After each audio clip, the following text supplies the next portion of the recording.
My name is Lucas. I'm 28 years old, and I've always considered myself an ordinary person. I work as a graphic designer from home, which means I spend most of my days indoors, in front of the computer. I live in a quiet neighborhood on the outskirts of the city, where everyone knows each other at least by sight. The houses have spacious yards, well-maintained hedges, and that peaceful suburban atmosphere that seemed perfect for me. Everything changed on a rainy Tuesday in March. I was working late as usual when I decided to take a break to make some coffee. It was almost 2 in the morning. The rain was beating hard against the windows and the wind made the trees in the yard cast frightening shadows on the walls. That's when I looked out the kitchen window, which overlooks my neighbor's yard directly, Mr. Cardoso. He was there in the pouring rain, frantically digging with a shovel. The scene was bizarre in itself. Who digs a hole in the rain at 2 in the morning? But what really made me freeze was what he was carrying. A large package wrapped in black plastic tarp, tied with ropes. The shape was unmistakable, elongated and bulky. My heart raced as I watched him deposit that thing in the hole and quickly begin to cover it with dirt. I stood there paralyzed, holding my empty cup, not knowing if what I was witnessing was real or some kind of nightmare. Mr. Cardoso had always been a quiet man, solitary since his wife died 3 years ago.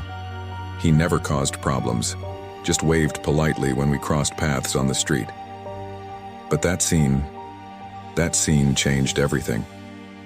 When he finally finished and went back inside, I realized my hands were shaking. I tried to convince myself there was a logical explanation, but my mind had already jumped to the darkest conclusion. And I knew I couldn't simply ignore what I had seen. This is the story of how that night destroyed my peace and revealed secrets that would change not only my life, but our entire neighborhood forever. In the days following that night, insomnia became my constant companion. Every time I closed my eyes, I saw that package being deposited in the hole. The shape, the size, the urgency with which Mr. Cardoso worked under the rain, all of it screamed something terrible in my head. I tried to distract myself by diving into work. I had an important project to deliver, a complete redesign of a tech startup's visual identity, but my productivity plummeted. I kept looking out the window, observing the house next door, searching for signs of what exactly? I didn't know for sure. During the day, Mr. Cardoso maintained his normal routine. He left early in the morning, presumably for work. I never knew exactly what he did. He came back in the late afternoon, brought groceries inside, watered the plants on the porch. Everything absolutely normal, but I could no longer see normality in that. Every movement of his seemed suspicious, loaded with hidden meanings. On Thursday, 3 days after the incident, I ran into him on the sidewalk when I was returning from a morning run, a failed attempt to calm my mind. He was putting out the trash and greeted me with a wave. "Good morning, Lucas. Enjoying the fresh morning?" His voice was calm, even friendly. I managed to stammer a good morning back, but my whole body was tense. I quickly glanced at his yard. The area where he had dug was covered with apparently untouched grass. How was this possible? Only a few days had passed. "Everything okay? You look tired," he commented, with what seemed to be genuine concern. "Just work. Many projects," I lied, forcing a weak smile. He nodded understandingly. "Be careful not to burn yourself out. We need to rest too." And then with another friendly wave, he went back inside. I stood there confused. Could it be possible that I had imagined everything? That stress and long work hours had created an elaborate hallucination? But no, I was absolutely certain of what I had seen. The rain, the shovel, the package, everything was too real to be imagination. At night, I started doing online searches. How to know if your neighbor is dangerous, signs of suspicious behavior, what to do if you witness something illegal. The results made me even more anxious. Forums full of stories of people who ignored signs and later regretted it. But there were also warnings about paranoia and the importance of not jumping to hasty conclusions. I needed evidence. I needed to be sure before doing anything drastic like calling the police. But how to get evidence without putting myself in danger? The idea of investigating on my own was scary. But the alternative, Living without knowing the truth, always looking over my shoulder, seemed worse. That night, I made a decision. I would start documenting everything. I would observe patterns, schedules, any strange behavior. I would buy a discreet camera to install in my window. I would transform my anxiety into action. After all, if something really sinister was happening next door, I had a responsibility to find out. But I still had no idea how deep this rabbit hole really went. On Friday morning, I jumped out of bed at 6 o'clock with a renewed purpose. I had spent the night researching surveillance equipment and took detailed notes about what I would need. My plan was simple: document everything discreetly, and if I found something conclusive, I would take the evidence to the authorities. I drove to a mall on the other side of the city. I didn't want to risk running into anyone I knew. I entered an electronics store specializing in home security. A young salesman with a badge that said, Raphael, approached me with an overly enthusiastic smile. Good morning? Looking for something specific? Yes, I need a camera. For home monitoring, I explained, trying to sound casual. Something discreet with good night vision quality. Raphael guided me to a wall full of options. He explained about resolutions, viewing angles, storage capacity, and night vision features. I chose a small, powerful camera with infrared that could be easily camouflaged. I also bought a water-resistant notebook. I thought about taking handwritten notes as they seemed more official than notes on my phone, and a compact binoculars with quality lenses. I spent almost 1,000 Rs, but it seemed like a necessary investment. When paying, the salesman commented, "Very complete security system. Have you had any burglary problems in the neighborhood?" "Prevention," I replied quickly. Always better to prevent. On the way back, I stopped at a stationery store and bought additional materials, colored Post-its, pens, and organizing folder. I was setting up a kind of investigation center in my office. The idea made me feel simultaneously ridiculous and determined. At home, I spent the afternoon installing the camera. I positioned it at my office window so that it captured Mr. Cardoso's yard without being too obvious. I adjusted the angles multiple times until I got the perfect view of the place where he had buried the package. I set up continuous recording with motion detection and automatic cloud backup. While testing the equipment, my phone rang. It was my sister, Carolina. "Hi, Lou. I haven't talked to you in days. Everything okay?" "Hi, Carol. Yes, just working a lot." I lied again. I was getting good at it. "You sound strange. Are you sure everything's okay?" She always had a sixth sense for when something was bothering me. "Just tired, really. Can we talk better over the weekend?" She agreed, but I noticed the concern in her voice before hanging up. I felt a pang of guilt for not telling her, but how would I explain? "Hi, Carol, I think my neighbor may have buried a body in the yard." She would think I was having a nervous breakdown. At night, I sat at my observation post with the new notebook open. I created a system. I would note the time, date, observed activity, and suspicion level on a scale of 1 to 10. It seemed methodical, almost scientific. This calmed me down. 7:45 p.m. Mr. Cardoso arrives home. Suspicion level 1. 7:52 p.m. Turns on kitchen lights. Suspicion level 8:15 p.m. Goes out to water plants. Passes by the yard area without looking. Suspicion level 8:40 p.m. Lights go out except bedroom. Suspicion level 1. I realized how pathetic that sounded. It was just a man living his life. But then I remembered that rainy night and the determination returned. I would continue observing. Eventually, if there was something to discover, I would discover it. What I didn't know was that while I was watching him, I wasn't the only one doing surveillance on that street. The weekend arrived, and I was completely consumed by surveillance. I reviewed the camera recordings dozens of times, looking for any detail I might have missed.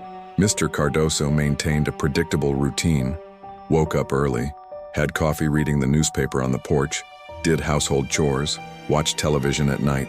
Nothing remotely suspicious. But there was something that bothered me. On Saturday morning, I observed him leaving with a large backpack on his back. It wasn't unusual. He often went hiking on weekends. But this time, I noted the exact time. 7:23 a.m. He returned at 11:47 a.m., 4 hours and 24 minutes later. Where had he gone? What was he carrying in the backpack when he left and when he returned? Did it seem lighter on the return, or was it my imagination? I marked it as suspicion level 6. In the afternoon, I decided to take my own walk around the neighborhood, a disguised reconnaissance. I passed by his house slowly, pretending to check my phone. The property was well maintained, mowed lawn, colorful flowers on the edges, a small vegetable garden in the back. Everything perfectly normal, except for the area I knew hid a secret. I met Mrs. Amelia, a 74-year-old lady who had lived on the corner for over 40 years. She knew everyone and everything in the neighborhood. "Lucas, what a surprise to see you out of the house on a weekend," she exclaimed, adjusting her glasses. "Yeah, Mrs. Amelia, I needed some fresh air." I hesitated, then decided to take a chance. "You know Mr. Cardoso well, don't you?" "Alberto? Of course, poor thing. Since he lost Maria, he's been so lonely." She shook her head sadly. "But he's a good man, you know. Always helps when I need something. He's, how can I say, reserved. Oh yes, he's always been quiet, but polite, punctual, hardworking. Why do you ask?" "Curiosity," I replied quickly. "Sometimes I run into him and think I barely know him." Mrs. Amelia smiled. "That's modern life, isn't it? All neighbors, but nobody really knows each other." She invited me for coffee, but I politely refused, claiming I had pending work. Back home, her words echoed in my mind. A good man. Do good men do terrible things under the cloak of normalcy? Weren't the worst criminals precisely those who seemed unsuspicious? On Saturday night, something happened. At 11:34 p.m., my camera detected movement. I ran to check the live feed. Mr. Cardoso was in the yard again, but this time just smoking a cigarette. I didn't know he smoked. He stayed there for 20 minutes looking at the starry sky, occasionally glancing at the area where he had buried the package. His face, illuminated by the intermittent glow of the cigarette, seemed sad, melancholic, not threatening. I expected to see guilt, nervousness, paranoia, but he just looked like a lonely man contemplating the night. This confused me even more. I began to question my own sanity. Was I creating a mystery where none existed? Turning an innocent man into a villain in my head? On Sunday, Carolina showed up without warning. "You're not fooling me, so I came to check personally," she declared, pushing the door open and entering with a bag of sweets. I tried to act naturally, but she immediately noticed the equipment. "Lucas, what the hell is all this? Did you become a private detective?" I sat with her and after much hesitation told her everything. The rainy night, the package, my suspicions, the surveillance. I expected her to call me crazy, to laugh at the situation, but she got serious. "Lou, this is concerning, but have you thought that there might be a perfectly normal explanation?" "Like what?" "I don't know, maybe it was just trash, or his wife's belongings. People do strange things in grief." It wasn't trash, I was sure, but the mention of grief made me think, what if it was something related to his wife, something sentimental that he wanted to bury for personal reasons? Carol stayed late and her presence temporarily calmed me, but after she left, the obsession returned.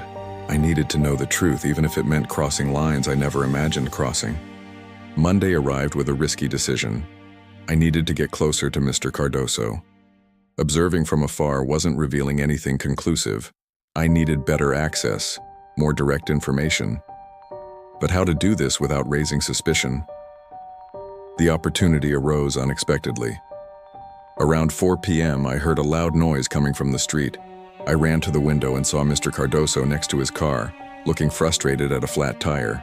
The jack was on the ground next to him along with the tools. My heart raced. It was the perfect chance for a natural approach. I took a deep breath, mentally rehearsed a casual expression, and left the house. "Need help?" I offered, walking toward him. He looked up, surprised but grateful. "Lucas, that would be great. My back can't take much more of being bent over like this." We worked together for about 20 minutes. He held the tools while I tightened the bolts. During this time, I tried to make conversation naturally. "Haven't seen the lady who used to visit you in a while," I commented, referring to a woman I occasionally saw arriving by taxi. "My sister? She moved to the countryside, taking care of her mother now." He sighed. "The house is quieter without the visits. Must be difficult being alone." He looked at me with an indecipherable expression. "It is, especially after losing Maria, but you get used to the silence eventually." There was something genuinely sad in his voice. I felt a pang of guilt for suspecting him, but then I thought about the package and kept my guard up. "Thanks for the help, Lucas. Would you like to come in for coffee? It's the least I can do." My stomach tightened. Enter his house? Was this dangerous or perfect? It could be my chance to find clues, but it would also put me in a vulnerable position. "Sure, why not?" I replied, trying to sound relaxed. His house was surprisingly welcoming. Family photos on the walls, well cared for plants, everything clean and organized. Nothing sinister or disturbing. In the living room there was a bookshelf full of books, mainly classic literature and biographies. While he prepared coffee in the kitchen, I discreetly observed around. I was looking for anything out of place, any evidence, but there were only the traces of a normal life. Bills on the table, keys on a hook, a remote control on the sofa. "Sugar?" he asked from the kitchen. "No sugar, thanks." He returned with 2 cups, and we sat at the living room table. The conversation flowed naturally. He asked me about my work. I asked about his. I discovered he was a retired accountant, that he had worked for 35 years at the same company. "And that yard of yours? Always so well maintained," I commented, testing the waters. Gardening keeps me busy. Since I retired, I need hobbies." He smiled slightly. "Maria was the one with the talent for plants. I just try to keep alive what she planted." I stayed there for almost an hour. The more we talked, the more normal he seemed. A lonely gentleman still grieving, trying to fill his days with routines. But then, as I got up to leave, I noticed something.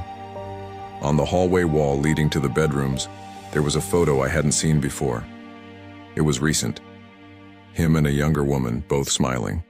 She had something familiar, but I couldn't identify what. "Who is she?" I asked, pointing to the photo. His face changed subtly. It wasn't dramatic, but I noticed a momentary tension. Family friend. Old photo." But it wasn't old. The print quality, their clothes, everything indicated it was from at most a few months ago. Why lie about something so simple? "Well, thanks for the coffee, Mr. Cardoso. It was great to chat. Please call me Alberto. And thank you for helping with the tire." I returned home with more questions than answers. Who was that woman? Why did he lie about the photo? Was she relevant to what he buried?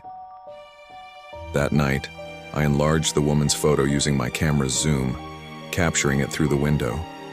I saved the image and started a reverse Google search. Nothing. I tried social networks, searched for connections with the name Alberto Cardoso. Nothing relevant, but I wasn't going to give up. That lie, as small as it was, had reignited my suspicions. There was something he was hiding, and I was determined to find out what.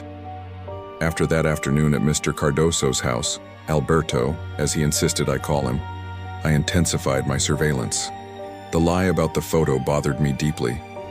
People don't lie about trivial things unless they're hiding something bigger. In the following nights, I maintained a pattern. I worked normally during the day, but at night I transformed into a vigilante. I set up alerts on my phone to be triggered whenever the camera detected movement in his yard after 10 p.m. Most were false alarms, stray cats, wind-swaying branches. On Wednesday at 2:37 a.m., I received an alert that made me jump out of bed. Alberto was in the yard again, but this time he wasn't just smoking or observing the stars. He was carrying something, a medium-sized box, which he carefully placed on the ground near the area where he had buried the first package. My heart raced. I ran to the window with the binoculars. The camera's night vision was good, but I wanted to see with my own eyes. He looked around nervously, a behavior quite different from the tranquility he had shown before. Then, to my absolute shock, he started digging again. It wasn't in the exact same spot, but close enough. He worked quickly with the efficiency of someone who had done this before. In 20 minutes, the box was buried and he was covering the hole with dirt, adjusting the grass on top. Every second. This wasn't my imagination, it wasn't paranoia. There was definitely something very wrong happening.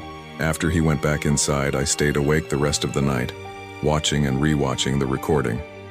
I tried to enlarge the image of the box, see if there was any marking, any clue about its contents. It was wooden, seemed heavy by the way he carried it. And there was something written on the side, but I couldn't make out what. The next morning, exhausted but determined, I made a drastic decision. I needed to know what was buried there, and there was only one way to find out. I would have to dig and see for myself. The idea was absolutely insane. Trespassing, disturbing a possible crime scene. If caught, the consequences would be severe. But the alternative was living with this obsession consuming me, or going to the police with evidence that could be easily explained as eccentric, but not criminal behavior. I spent the day planning. Alberto kept a regular schedule. He left home at 8 a.m. and returned around 5:30 p.m. That would give me enough time, but it was risky to do it during the day. Neighbors might see. Mrs. Amelia was always at her window. The safer option would be at night, but darkness would bring its own challenges. I would have to use a flashlight which could draw attention. What if he woke up? What if he came home unexpectedly? While pondering these questions, I received a message from Carolina. "Are you okay? I don't know why, but I'm worried about you." Her sixth sense working again. I responded with reassuring emojis, lying once more. I couldn't involve her in this. If something went wrong, at least she would be protected. That night, Alberto went out. I saw him get in the car and leave around 7:30 p.m., wearing more formal clothes. A dinner, date, meeting? It didn't matter. It was my window of opportunity. I waited 30 minutes to make sure he wouldn't return for having forgotten something. Then, wearing dark clothes and carrying a small shovel I had in the garage, I silently crossed to his yard. My heart beat so hard I thought the whole neighborhood could hear it. The fence between our properties was low. I jumped easily. His yard was dark, lit only by the faint light from the street lamp. I located the area where he had buried the box the night before. The dirt was still slightly disturbed, despite his efforts to disguise it. I knelt and started digging. The shovel sank easily into the moist soil. 5 minutes, 10 minutes, 15. I was sweating despite the cold of the night. Then, finally, the shovel hit something solid. With trembling hands, I removed the dirt around it until I exposed the wooden box. It was smaller than it had seemed in the recording, perhaps the size of a large shoebox. It had a simple latch, it wasn't locked. I took a deep breath. This was the moment. I would discover the truth, for better or worse. I placed my hands on the lid and was about to open it when I heard the unmistakable sound of a car approaching. I froze. The vehicle's lights swept across the yard. It was Alberto coming back. I went into total panic. The panic I felt at that moment was paralyzing. Alberto's car entering the garage, me kneeling in his yard with my hands on a box I had just unearthed. There was no time to rebury it, nor to flee without being seen. I made the only decision that made sense in desperation. I grabbed the box and ran. I jumped the fence back to my yard in a movement I didn't know I was capable of, almost falling on the other side. I ran in through the back door of my house, locked everything, and threw myself on the kitchen floor, panting. The box was there next to me, covered in dirt. My only evidence, stolen from my neighbor's property. If he noticed something was missing, if he had seen my shadow fleeing, I didn't even want to think about the consequences. I waited in the darkness for 20 minutes, expecting an angry knock on the door, sirens, something. But nothing happened. Slowly, I crawled to the window and peeked. The lights in Alberto's house were on normally. He seemed to be just following his nightly routine with no sign of alarm. Had he not gone to the yard? Or didn't notice the disturbed dirt in the darkness? Whatever the reason, I had a window of time, and I had the box. I took it to the bathroom, the only room in the house without windows facing his property. I locked the door, turned on the light, and stared fixedly at that dirty wooden box. My mind raced with possibilities. Drugs, money, incriminating documents. Or would it be? I didn't want to complete the thought, but it was there, throbbing in my head like a tumor. Parts of a body? With trembling hands, I opened the latch and lifted the lid. Inside there were photographs, hundreds of them, organized in plastic envelopes with dates written by hand. I picked up the top envelope, September 2019. I opened it and found photos of Alberto and his wife Maria, smiling on a beach, embraced, happy. I picked up another envelope, December 2020. More photos, but in these Maria looked more fragile, thinner. They were in a hospital. She was wearing a scarf on her head, chemotherapy, I realized. He was holding her hand, the love evident even through the photo. Envelope after envelope, a story revealed itself. Maria's decline, the treatments, the precious moments between chemotherapy sessions. And then, the last photos. The funeral, Alberto alone next to the grave, his face destroyed by pain. At the bottom of the box were letters. I opened one, feeling increasingly invasive, more guilty. My dear Alberto, if you're reading this, it means I've finally departed. I don't want you to keep these memories where they can bring you daily pain. Bury them, literally if necessary. You need to move forward, my love. You need to live. Tears blurred my vision. I had just invaded the most private and painful moment of a grieving man. There was no crime here. There was nothing sinister. Just a pain so deep that he needed to literally bury it to be able to continue living. I continued reading. Maria had asked him to keep the memories but not let them consume him. To find a way to honor her without being stuck in the past. And Alberto, in his attempt to follow her last request, was physically burying these memories, creating a private ritual of mourning. But then, I found something at the bottom of the box that changed everything again. A different envelope, newer, with feminine handwriting that said, "For Alberto, with love, Julia, 2025. I opened it with trembling fingers. Inside was a recent letter, dated only 3 weeks ago. Alberto, I understand you're still grieving. I understand you need time. But I can't continue being your secret. What we have is real, and you can't keep burying your feelings literally in the yard. If you can't face this, if you can't acknowledge me, I'll have to move on. I love you, but I can't be invisible forever. J. Julia, the woman from the photo in the hallway. And suddenly, so many pieces started to fit together. Alberto was burying not just memories of Maria, but also his guilt for moving forward. He was hiding a new relationship, perhaps out of shame, perhaps out of fear of neighbors' judgment, perhaps because he still wasn't ready to accept that he had the right to happiness again. And I, in my paranoid obsession, had turned a grieving man into a criminal. I had invaded his privacy, stolen his most precious belongings, violated his intimacy in the most grotesque way possible. Shame hit me like a wave. I felt nauseous.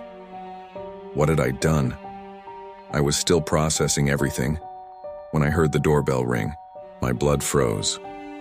I looked at the clock, 11:15 p.m. Who would ring the doorbell at this hour? I walked slowly to the door, each step heavy with dread. I peered through the peephole. It was Alberto. And from the expression on his face, he knew exactly what I had done. There was no way to escape, to pretend I wasn't home. He had probably seen the lights on. With sweating hands, I unlocked the door and opened it slowly. "Lucas," he said, his voice calm but firm, "I think you have something that belongs to me." I couldn't speak, I just nodded, feeling my face burn with shame. "May I come in? We need to talk." I stepped aside and let him pass.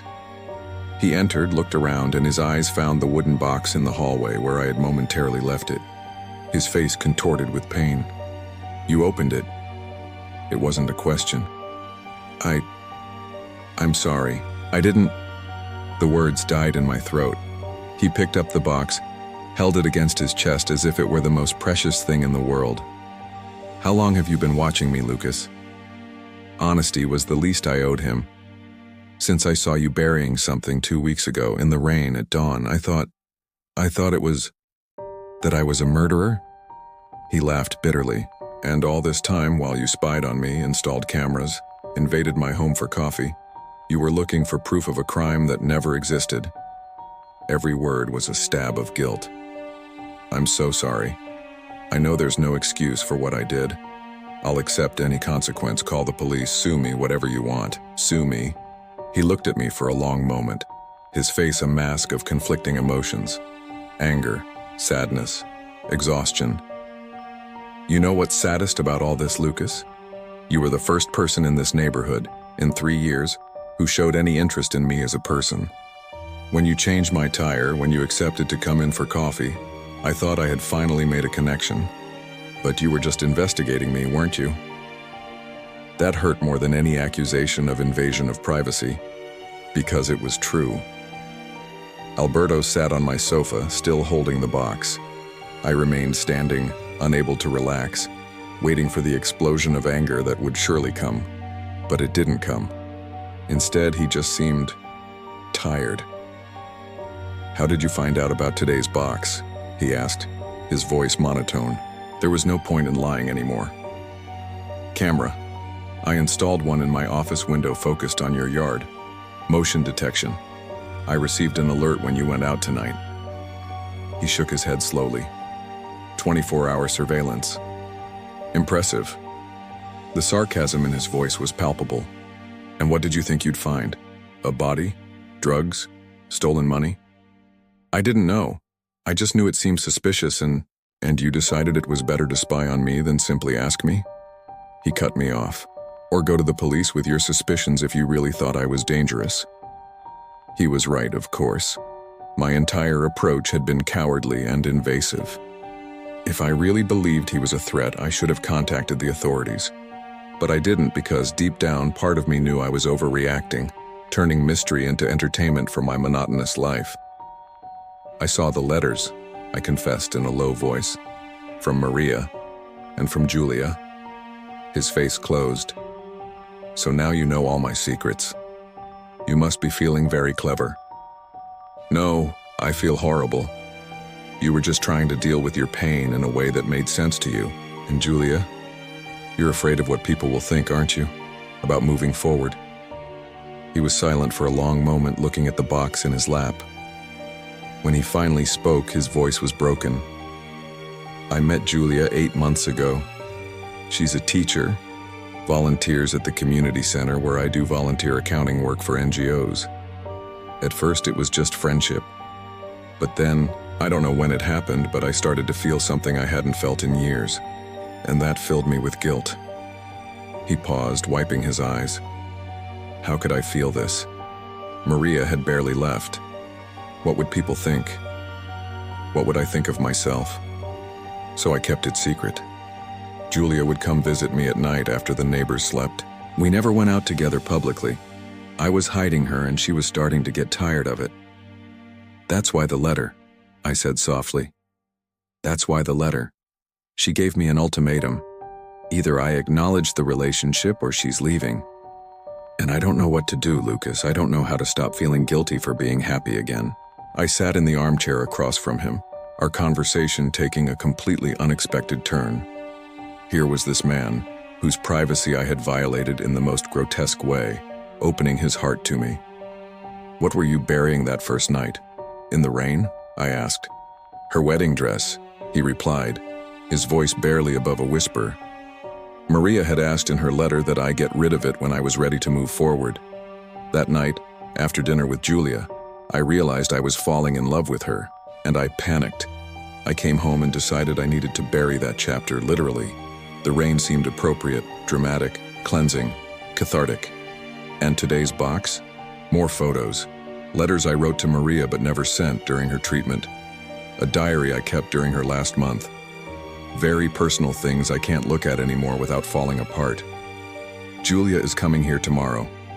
Our first daytime visit, in broad daylight. I wanted to clean up emotionally before she arrived. We sat in silence for a moment. The absurdity of the situation hit me with full force. I had turned private rituals of mourning into evidence of crime. I had created a mystery thriller from someone else's genuine pain. Alberto, I have no words to express how sorry I am, I began. There's no justification for what I did. It was invasive, cruel, and completely unjustifiable. I'll uninstall the camera immediately and delete all recordings. And if you want to take legal action against me, I'll completely understand. He studied me for a long moment. Do you have family, Lucas? Close people? A sister, Carolina. And your parents? They died in a car accident when I was 20. It's been just me and Carol since then. He nodded slowly. So you understand loss. You understand how it can change the way you see the world, how it can make you paranoid, distrustful, desperate for control over something. I had never thought about it that way, but he was right. After losing my parents, I developed severe anxiety. The need to control my environment, to anticipate dangers, to never be caught unprepared again. I'm not going to sue you, Lucas, he said finally, but I need you to do something for me. Several things, actually. Anything. First, seek professional help. A therapist.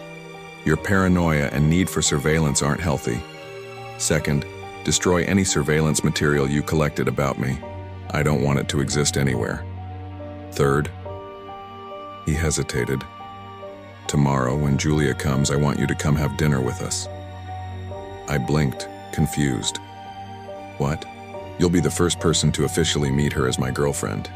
It'll be my way of acknowledging the relationship, of stopping hiding. And for you, it'll be the beginning of learning to connect with people in a healthy way, not through cameras and surveillance. I was speechless. Was it a punishment, a test, or genuinely an offer of redemption? Why would you do this, after what I did? He stood up holding the box. Because everyone deserves a second chance, Lucas. Maria taught me that. And because, despite everything, I still believe there's goodness in you, just misdirected and distorted by loneliness and paranoia. He walked to the door, then turned. 6:30 p.m. tomorrow. Don't bring wine or flowers. Just bring honesty and an open mind. And Lucas, this doesn't mean we're even. You still violated my trust deeply. But it's a start. After he left, I sat in the darkness for hours, processing everything. The box was now back with its rightful owner, but I carried something much heavier, the full awareness of what I had done and the responsibility to become someone better. The next morning, I woke up with swollen eyes and renewed determination. Alberto was right, I needed professional help. I spent the first hour of the day researching therapists in the area, reading reviews, comparing specialties. I found a psychologist specializing in anxiety and trauma, Dr. Helena Martins, who had an available slot that same afternoon. I called immediately and made an appointment. When the secretary asked about the reason for the consultation, I hesitated before answering. Obsessive behavior and invasion of privacy. I need to understand why I did what I did. Honesty, I discovered, was strangely liberating. The rest of the morning I dedicated to fulfilling the second part of the agreement with Alberto. I uninstalled the camera from the window, formatted the memory card multiple times to ensure the data couldn't be recovered. I deleted the cloud backups, deleted the photos from my phone, destroyed the notebook of notes page by page. Each item I eliminated seemed to remove a weight from my shoulders. The investigation center I had set up in my office was dismantled. In its place, I left only my normal work desk, clean and organized. The return to normalcy was scary but necessary. Carolina called around noon. Lou, you've been acting very strange lately. I came last week and you had all that paranoia. Is everything really okay? I decided to be honest with her too. I told her everything, from the first night in the rain to the confrontation the night before, including all the embarrassing details about my obsessive surveillance. There was a long silence on the other end of the line. Lucas, Jesus Christ, you invaded his property? Stole a box? I know, it was horrible. But I'm going to do the right things now. I scheduled therapy for this afternoon. Thank God. Her voice softened a bit. You know, after Dad and Mom died, you became so obsessed with security, with control. You never really sought help, just buried everything in work. I think this was waiting to explode somehow. She was right. For years I avoided confronting my trauma, my fear of loss, my need to control the uncontrollable, and it had manifested in this bizarre situation with Alberto. There's a dinner tonight, I told her, with Alberto and his girlfriend. He invited me as a kind of, test, punishment, opportunity for redemption. Are you going? I have to go. It's part of doing things right. After hanging up, I prepared for the consultation with Dr. Helena. I arrived at the office 15 minutes early, nervous. When I was finally called, I found a woman in her early 40s, gray hair, kind but perceptive eyes. Lucas, nice to meet you. I understood you're dealing with some behaviors that concern you. During the next hour, I poured out everything. My parents' death, the chronic anxiety that followed, the isolation of working from home, the obsession with Alberto. She listened attentively, asking occasional questions, never judging. What you did was problematic without a doubt, she said eventually. But the fact that you recognize this, that you seek help proactively, that's already significant. Many people with obsessive-compulsive behaviors never reach this point of self-awareness. We discussed anxiety management strategies, the importance of healthy social connections, and how to establish appropriate boundaries with intrusive thoughts. She recommended weekly sessions and possibly psychiatric evaluation, to consider medication if necessary. I left the office feeling simultaneously vulnerable and hopeful. It was the beginning of a long journey, but it was a beginning. Back home, I prepared for dinner. I chose casual but presentable clothes, practiced what I would say, how I would formally apologize to Julia for the intrusion into her privacy too.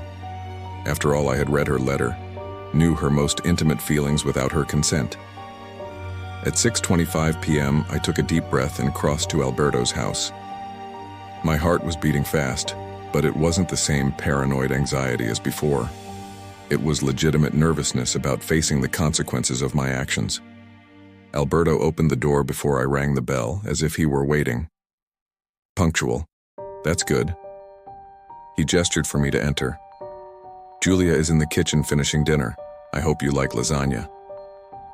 We entered the living room and there she was, the woman from the photo. In person, she was even more impressive.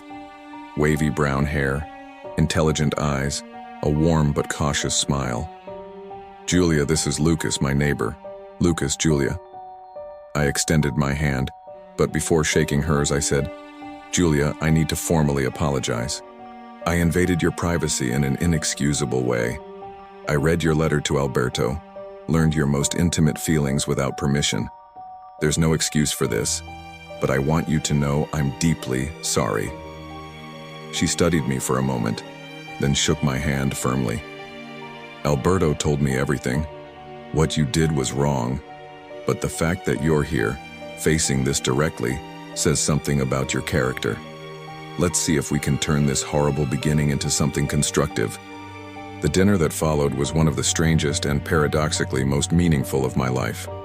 We talked about everything, how they met, the challenges of a new relationship after loss, my own journey through grief and trauma. Julia was a high school history teacher, passionate about her work, with strong opinions and a sharp sense of humor. Alberto, far from the mysterious man I had built in my head, was kind, thoughtful, still navigating the guilt of moving forward but clearly in love with this new person in his life. You know, Julia said at one point, when Alberto told me about your surveillance, my first reaction was anger. Who do you think you are, spying on people? But then he reminded me that everyone deals with trauma in different ways. Some people become aggressive, others withdraw, others become hypervigilant. It doesn't justify, but it contextualizes. I was turning real people into characters in a thriller, I admitted. It was easier than confronting my own loneliness and anxiety. Alberto served dessert, lemon pie, apparently Julia's specialty. The question now, he said, is what you'll do differently from here on. Real change requires constant action, not just intentions. He was absolutely right. And while we ate pie and talked about mundane things, the weather, a show Julia wanted to see, renovations Alberto was planning for the house, I realized something fundamental. Real human connection, face to face, with all its messiness and vulnerability, was infinitely richer than any surveillance, any observation from a distance. I had spent so much time looking at Alberto's life through a lens that I forgot how to live my own life. 2 weeks had passed since that dinner. I had maintained my routine of weekly therapy with Dr. Helena and slowly began to rebuild a healthier life. I started going out regularly, accepted an invitation from Carolina to have dinner with her and her husband, even signed up for a pottery class at the community center. Something I always wanted to try but never had the courage. Alberto and I developed a cordial but cautious relationship. We waved when we met, occasionally exchanged a few words. I respected his space, and he seemed to appreciate my genuine efforts to change. Julia started visiting openly during the day, and the neighbors began to notice. Mrs. Amelia, of course, was the first to comment when I ran into her at the bakery. "Have you seen that Alberto has a girlfriend? A teacher, they say. So good that he's moving forward, don't you think?" "Yes, she seems like a very good person," I replied genuinely. It was then, on a quiet Thursday, that something unexpected happened. I was working when I heard sirens. Many sirens. I looked out the window, my heart giving a momentary leap of panic before I remembered to breathe and assess rationally, and saw 2 police cars and an unmarked car stopping on the street. But they weren't going to Alberto's house. They were stopping 3 houses down, at the Silva property. In the following minutes, the entire neighborhood seemed to be on the street. Police entered the house and soon emerged with Mr. Silva in handcuffs. His wife was crying at the door while officers carried boxes of evidence outside. Mrs. Amelia appeared at my side, breathless. "Are you seeing this? They said he was embezzling money from the company where he works. Millions. He kept everything in hidden safes in the house. Who would have thought? He always seemed so normal." The irony hit me like a train. While I had spent weeks obsessively watching an innocent man dealing with grief, a real criminal lived 3 doors down, completely off my radar. Alberto came out of his house and came toward me. We stood side by side, watching the drama unfold. "Funny how it works, isn't it?" he said quietly. "You were looking for a mystery in the wrong place all along." "How do you know about this?" I asked. "Their son, Marcelo, studies with Julia. She had been commenting for weeks that the boy seemed stressed, that he had mentioned tensions at home, discussions about money. Of course, she never imagined it would be this." I watched as they took Mr. Silva away. A man who greeted everyone cheerfully, who organized neighborhood barbecues, who always offered help when someone needed it. And all this time he was committing large-scale financial fraud. "I learned something important from all this," I said to Alberto. "We can't really know people just by observing them. True connections require vulnerability, real conversations, emotional risks." He nodded. "And sometimes the people who seem to have the darkest secrets are just humans trying to deal with pain. While those who seem perfectly normal," he gestured toward the Silva house, "are the ones really hiding something." Julia came out of Alberto's house and joined us.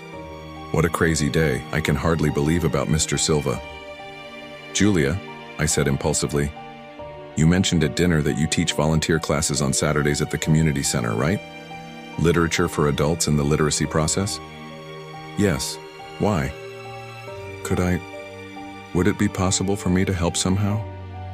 Not as a teacher, but maybe with graphic materials, design of educational resources. It's what I do professionally." Her face lit up. "Really? That would be amazing. We're always needing better visual materials."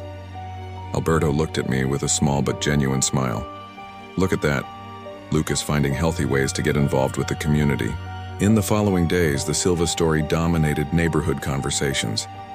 It was discovered that he had been embezzling funds for over 5 years, accumulating more than 3 million reais. His wife had no knowledge, and the children were devastated. The situation served as a constant reminder to me. We can never really know what's happening in people's lives. But the solution isn't obsessive surveillance or paranoia. It's building genuine communities where people feel safe to share their struggles, where calls for help are met with compassion, not judgment. I started working with Julia on Saturdays. Creating educational materials for her students gave me a sense of purpose that my regular freelance work had never provided. Seeing adult people, some 60 or 70 years old, learning to read for the first time, using the visual resources I had created, it was deeply rewarding. One afternoon, while organizing materials after class, Julia said, "You know, when Alberto first told me about your surveillance, I thought you were just a creep. But seeing you here, the effort you put into this, how you interact respectfully with students, you're really trying to change." "I am," I confirmed.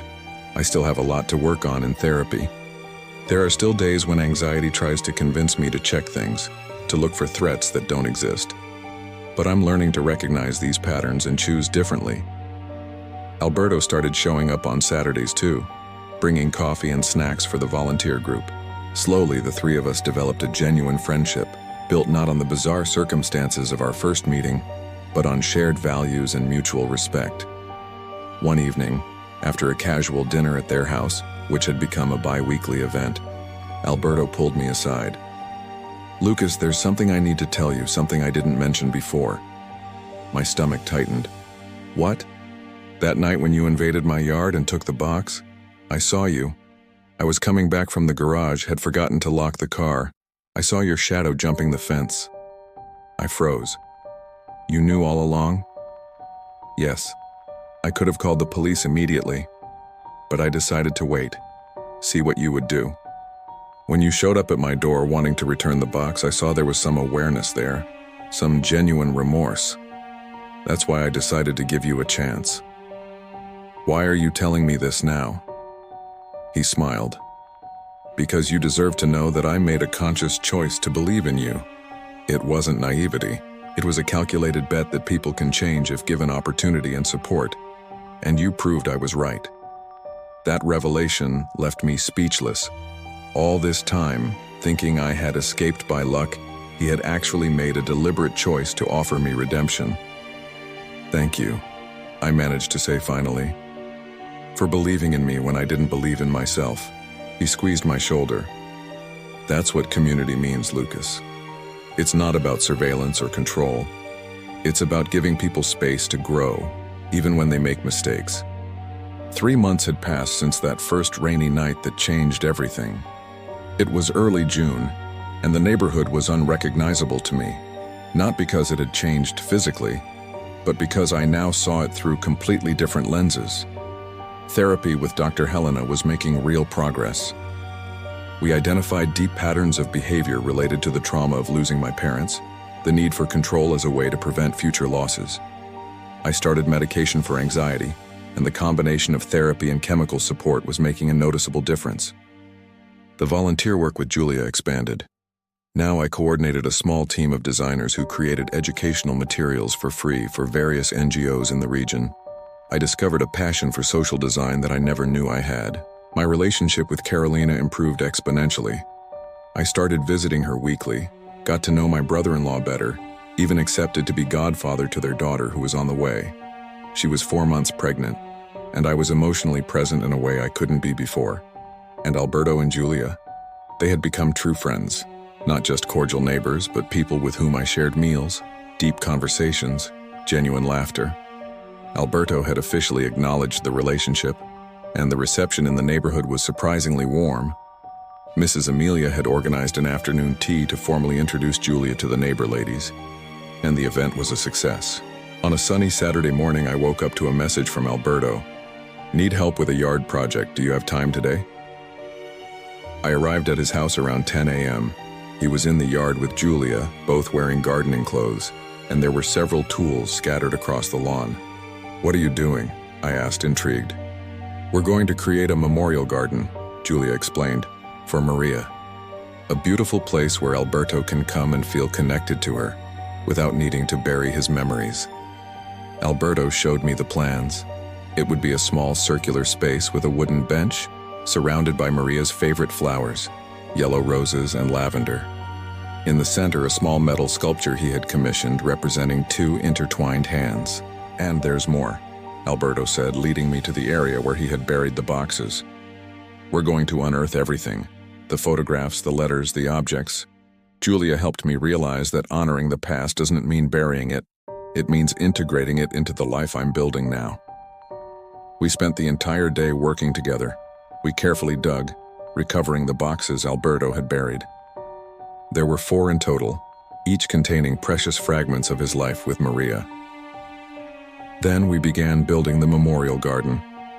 While we worked, Alberto shared stories about Maria, not with sadness, but with nostalgic love. Julia listened attentively, asking questions, laughing at the funny anecdotes, honoring the memory of a woman she never knew but who had deeply shaped the man she loved. "You know, Lucas," Alberto said while we planted the lavender, "when I caught you that night invading my yard, part of me was angry. Another part saw a reflection of what I was doing." "What do you mean?" "I was burying my past, hiding my feelings, isolating myself for fear of judgment. You were hiding behind cameras and surveillance, avoiding real connection for fear of vulnerability. We were both trapped in our own self-imposed prisons." Julia added, "And you both needed someone to break that cycle. For Alberto, it was me forcing him to face his feelings. For you, it was Alberto confronting you about your actions." She was right. The 3 of us had saved each other in different ways. Alberto and Julia saved me from the spiral of paranoia and isolation, and perhaps, in some twisted way, my intrusion had forced Alberto to confront issues he had been avoiding. By nightfall, the garden was complete. We sat on the newly installed bench, exhausted but satisfied, admiring our work. The flowers were still small, but they would grow. The space still seemed new, but it would become a natural part of the landscape. Everything needed time. "Thank you," Alberto said, looking at me, "for helping with this. I know it's strange considering our history, but it means a lot." "It's the least I can do," I replied sincerely. That night, after Julia left, Alberto invited me to stay and have a beer on the porch. We sat in comfortable silence for a while, listening to the night sounds of the neighborhood, dogs barking in the distance, the murmur of TVs on, the occasional car passing by. "Can I ask you something?" Alberto broke the silence. "What did you really think you'd find when you opened that box?" I considered the question carefully. Honestly, part of me expected something terrible, evidence of crime, something that would validate my surveillance and justify my paranoia. But a deeper, scarier part expected to find nothing. Expected to discover I had wasted weeks chasing shadows, that my anxiety had created monsters where none existed. "And when you found the letters and photographs?" I felt relief and shame simultaneously. Relief because you weren't a criminal, shame because I had violated something so deeply personal and painful. He nodded thoughtfully. "You know what I realized through all this? We're not so different, you and I. We both dealt with pain and fear through control. Me trying to control my grief by burying it, you trying to control your anxiety through surveillance. Neither method works in the long run." "And what does work?" I asked. "This," he gestured between us. "Genuine human connection. Vulnerability. Letting other people see our mess and trusting they won't judge us for it. It's scary as hell, but it's the only thing that really works." We stayed talking late. He told me more about Maria, about how they met, about the highs and lows of 3 decades together. I shared more about my parents, about how their sudden death had transformed my world, about the years of therapy I avoided because it seemed like an admission of weakness. "Are you going to your sister's wedding next month?" he asked at one point. "She's already married," I corrected. "But she's renewing her vows now that she's pregnant." "Yes, I'm going. I'm even part of the ceremony." "That's great. Family is important. Don't let work or anxiety keep you away from those connections." It was simple advice, but profound. For years, I had used work as an excuse to avoid emotional intimacy. Now I was learning that connection wasn't optional. It was essential for mental health.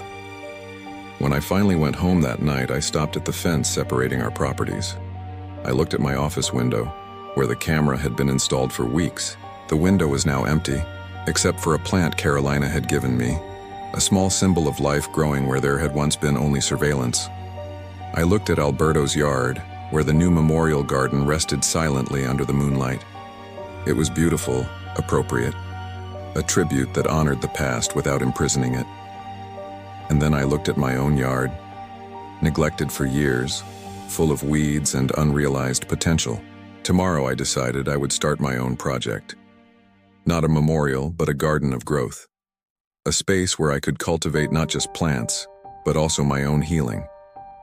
In the month following the creation of the memorial garden, subtle but significant changes continued to happen.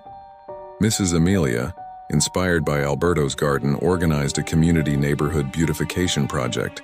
Volunteers met on Saturdays to plant flowers in common areas, paint public benches, create small green spaces. I participated actively, and through this work, I really got to know other neighbors, not through surveillance, but through real conversations while we dug dirt and planted seeds. There was Mr. Rodriguez, a retired Navy man, who had fascinating stories. The Chen family, who had moved in 6 months ago and were still adapting. Miss Paula, a young veterinarian who treated stray animals for free. Each person had their own story, their own struggles, their own joys, and none of them revealed themselves through observation from a distance, only through genuine conversations, shared vulnerability, time invested in getting to know each other. The Silva case had lasting repercussions. His wife divorced him, sold the house, and moved with the children. A new family moved in, the Almeidas, with 3 noisy children and a huge golden retriever. They brought life and chaos to the street, and it was wonderful. One afternoon, the youngest daughter of the Almeidas, 6-year-old Sophia, appeared at my door selling cookies to raise funds for school. "My dad said you make pretty drawings," she said seriously. "Can you make a drawing for me?" How could I refuse? We sat together, and while she ate cookies, I bought 3 boxes. I drew a princess riding a friendly dragon. Her eyes sparkled when she saw the result. "Is this for me to keep?" she asked, incredulous.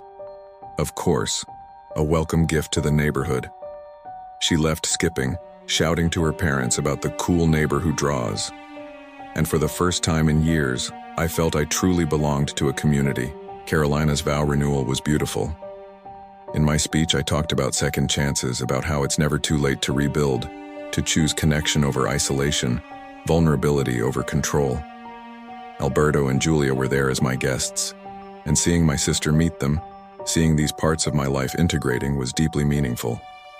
"I'm proud of you, Lou," Carolina said, hugging me after the ceremony. "You've done real work facing your demons." "I'm still facing them," I admitted. "But at least now I'm not facing them alone." And that was the fundamental truth I had learned through all this.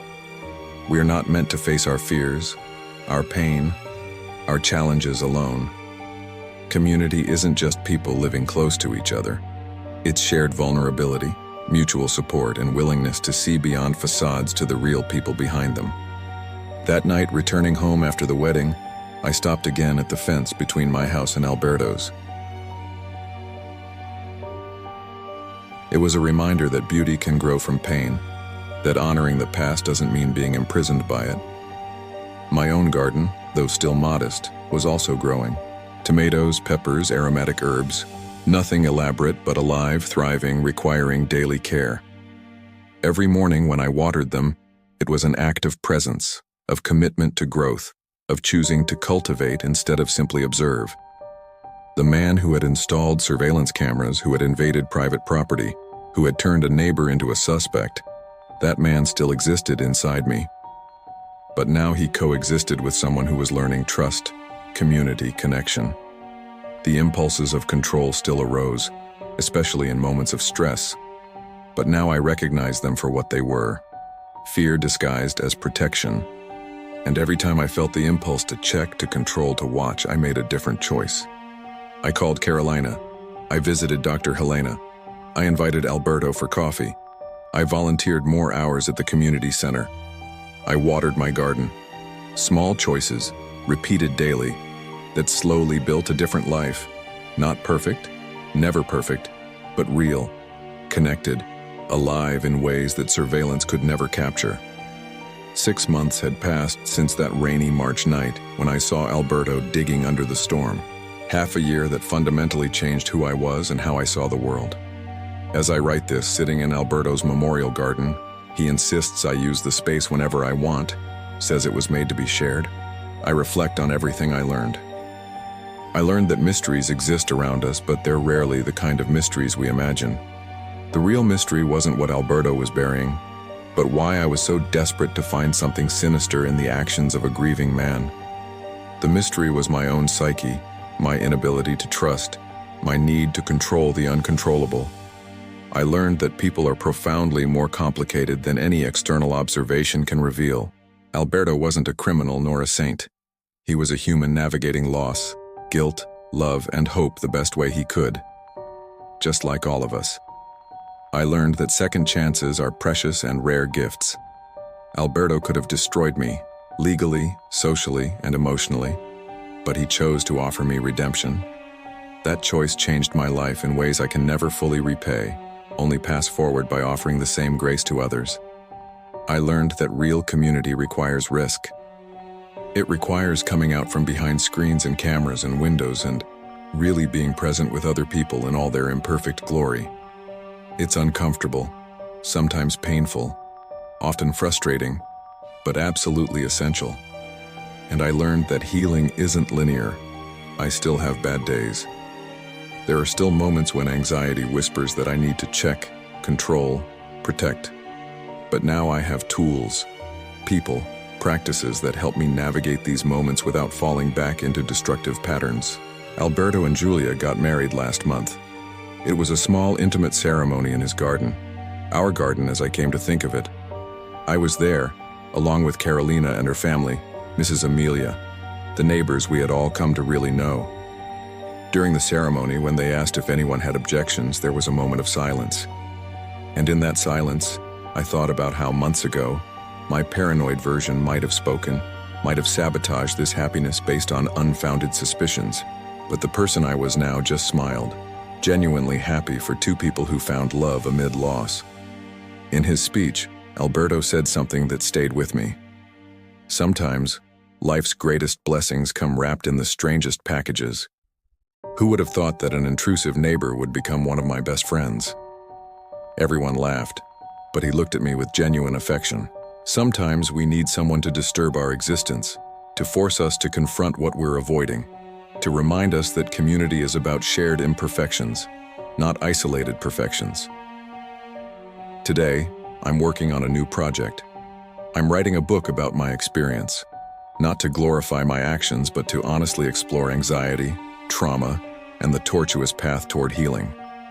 Dr. Helena thinks it could be therapeutic, and Julia offered editorial help. My garden is flourishing. Literally.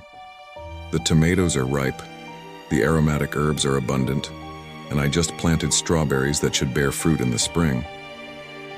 Carolina is in her 8th month of pregnancy, and I'll be an uncle for the first time. I'm scared and excited. Scared because I know I'll love this child fiercely and the world is full of unpredictable dangers. But excited because I also know that love is worth the risk. That connection is worth the vulnerability. The neighborhood continues to be quiet, but now I know the complex and rich lives happening behind each door. Not through surveillance, but through conversations at the bakery, community barbecues, shared gardening projects, and the vulnerability of simply being human with each other. Sometimes when I water the plants at night, I look at Alberto's yard and remember that first night. I remember the rain, the solitary figure digging, the mysterious package, and I silently thank that version of me, paranoid, anxious, deeply lonely, that led me on this journey. Because without that night, without my misguided obsession, I would never have been forced to confront my demons. I would never have truly known Alberto and Julia. I would never have learned the difference between observing life and living it. What Alberto was burying that night wasn't trash, wasn't crime, wasn't any of the terrible things I imagined. It was simply pain, and sometimes burying our pain temporarily is necessary until we're ready to integrate it into our lives in healthier ways. But what I discovered through all this is that some things should never be buried. Vulnerability, community, connection, the courage to be truly known. These things must grow in the light, cultivated daily, shared generously. And as for that question that consumed me for weeks, what was my neighbor burying in the yard? The real answer is, he was burying what we all bury sometimes: fear, pain, guilt, the uncertainty of how to move forward. But the more important question, the one that took months to answer, was, what was I hiding behind my obsessive surveillance? And the answer was as simple as it was devastating. I was hiding from myself, from the real vulnerability of human connection, from the hard work of actually living instead of just observing. Today I choose to live. I choose to cultivate instead of watch. I choose to trust instead of control. And every day I make that choice again, because healing is a daily practice, not a final destination. My name is Lucas. I'm 28 years old. And this is the story of how a misunderstanding with my neighbor saved me from myself, taught me about real community, and showed me that sometimes the greatest mysteries we need to solve are the ones we carry within us. And as for what Alberto was burying, in the end it didn't matter. What mattered was what we both chose to cultivate after unearthing our truths: friendship, forgiveness, community, and the courage to keep growing even when it's difficult. Because that's what we do when we can no longer bury our pain. We learn to transform it into gardens where new things can grow. And sometimes, if we're lucky, we find people willing to cultivate alongside us, transforming loneliness into community, mystery into understanding, and judgment into grace. This is my story. And although it began with surveillance, it ends with vision, the ability to finally see clearly not just others, but myself, and to have the courage to live according to that vision. One day, one choice, one act of trust at a time. Thank you so much for being here. Whether you're a longtime follower who has been with us from the beginning, or you're discovering this channel for the first time today, welcome. Your support means everything to us. This story about Lucas and his neighbor Alberto reminds us that real connections happen when we put down our defenses and open ourselves to others. Just like Lucas learned that community is built on trust and vulnerability, this channel grows because of amazing people like you who choose to be part of our community. If you enjoyed this story and want to see more content like this, please like this video. It helps more people find these stories. Subscribe and hit the notification bell so you never miss our next story. Leave a comment below. Share your thoughts. Have you ever misunderstood a situation like Lucas did? We'd love to hear your story. Share with friends and family. Who knows who might need to hear this message about second chances and redemption. To our returning subscribers, thank you for continuing to support this channel. You are the heart of this community, and every view, like, and comment motivates us to bring you more compelling stories. To everyone discovering us for the first time, we're so glad you're here. Hit that subscribe button and join our growing family. We post new stories regularly, and trust me, you don't want to miss what's coming next. Remember, just like Alberto gave Lucas a second chance, your subscription gives us the chance to keep creating content that matters. See you in the next story. Stay curious, stay kind, and remember, the best mysteries in life are the ones we solve together. Don't forget to subscribe. Your support keeps these stories alive.